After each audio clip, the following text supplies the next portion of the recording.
যিনি দত্তক নিয়ে লালন পালন করেছেন তাকে একেবারে লালন পালনের দিক দিয়ে মা বাবা বলা যাবে, কিন্তু স্থায়ী ক্ষেত্রে তার নাম আইডির মধ্যে, জমি জমা রেজিস্ট্রির মধ্যে, প্রতিষ্ঠানের মধ্যে তার নাম লেখা বৈধ নয়।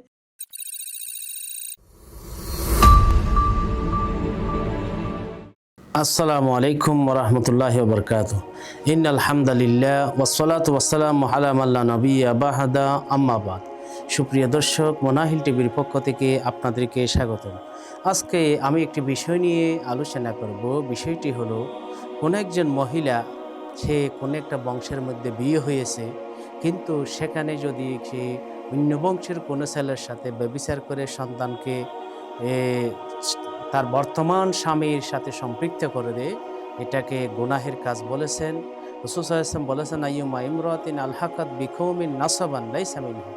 কারণ কোন একজন মহিলা যদি কোনো একটা সন্তানকে এমন বংশের সাথে সম্পৃক্ত করে দেয় যে আসলে সে বংশের ছেলে নয়, লাম ইয়াদিল ওয়াজনাহা ইয়াউমুল কিয়ামা মিসকালা যাররা, আল্লাহ রাব্বুল আলামিন কণা পরিমাণ তাকে কিয়ামতের দিন মূল্যায়ন করবেন না।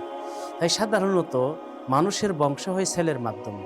কোনো মেয়ে যদি কোনো বংশে বিয়ে হয়, তাইলে তার স্বামীর, তার সন্তানগুলি স্বামীর বংশ হিসেবে গণ্য করা হবে।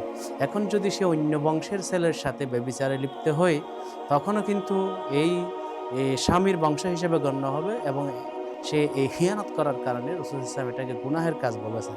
এবং এখানে আরেকটা বিষয় হাদিসের ব্যাখ্যার মধ্যে রয়েছে, যে যারা কোনো একজন মহিলা বা এরকম মানে অন্য বংশের ছেলেকে দত্তক হিসাবে গ্রহণ করে নিজের বংশ হিসাবে চালিয়ে দেয়, নিজের স্বামীর বংশ হিসাবে চালিয়ে দেয়, এটা ঠিক নয়। আমাদের দেশে অনেক দেখা যায় দত্তক হিসাবে স্বামীর মাধ্যমে সন্তান নিতে পারে, লালন পালন করতে পারে, পালক পুত্র হিসেবে লালন পালন করতে পারে, কিন্তু সেখানে তার মা বাবার নাম যখন লিখা হবে আইডি কার্ডে, জমি জমা রেজিস্ট্রিতে বা শিক্ষা প্রতিষ্ঠানে, তখন আসল মা বাবার নাম এটাই লিখতে হবে। রাসূল সাল্লাল্লাহু আলাইহি ওয়াসাল্লামের যুগে যায়েদ বিন হারেসা, ওনাকে যায়েদ বিন মুহাম্মদ বলা হতো, কিন্তু আল্লাহ রাব্বুল আলামিন পুরা আয়াত নাযিল করে বলে দিয়েছেন যে তাদের বাপের নাম দিয়ে, উদউহুম লিআবাইহিম, তাদের বাপের নাম দিয়ে তাদেরকে ডাকো। অর্থাৎ তারা কুরাইশ বংশ নয়। যায়েদ বিন হারেসা যদিও রাসূলের পালক পুত্র ছিলেন, তিনি কুরাইশ বংশের অন্তর্ভুক্ত নয়। তার মা বাবা, তার বাবা যে বংশের, সে বংশ থেকে গণ্য। সুতরাং তার আইডি কার্ড, শনাক্তি কার্ড বা স্থায়ী পরিচিতির ক্ষেত্রে তাকে অবশ্যই তার আসল বাবার ছেলে হিসাবে, মেয়ে হিসাবে গণ্য করতে হবে।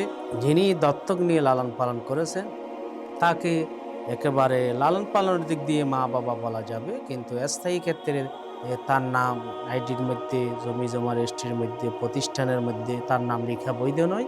আসল মা বাবার নাম লিখতে হবে। সুপ্রিয় দর্শক, যদি এভাবে যদি কেউ লিখে তাহলে অবশ্যই গুনাহ হবে। আপনাদেরকে অসংখ্য ধন্যবাদ। আসসালামু আলাইকুম ওয়া রাহমাতুল্লাহি ওয়া বারাকাতুহু।